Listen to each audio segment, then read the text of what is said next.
tugende. Yanguwa. Mlango yangu. Wanda sechi. Mujebale.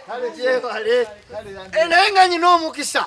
Mu bufunze mbadde nzize kunona ku sente za nyumba. Sente? Imusera bino leka nawe landlord. Abantu bona tebali mukola tuli mu karantini kagobanja sente za nyumba. Karantini temuzisula mwenju. Leka nawe abantu tebakyakola. Kakati waka. Gwe nkusanze oli waka ng'olina mu kutambula wuyo ogenda ku mulimu tolina mu uniform. Azo zingoyi zange zemberamu. Zose kati ebyo tobimpoleza njagala sente zange. Leka nawe sisaawa zino landlord babwefuge nedda.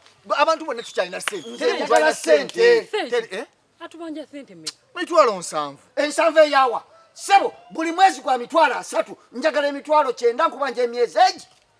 Buli mwezi gwa mitwalo meka? 3.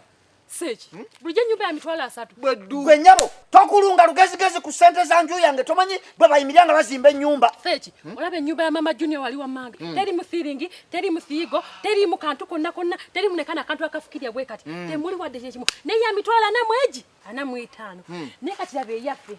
Erimu efiigo, erimu efumbiro, erimu siringi, erimu buli simu n'esikomera sisi tuyina. Emitwalo 3 landlord ofunirawo.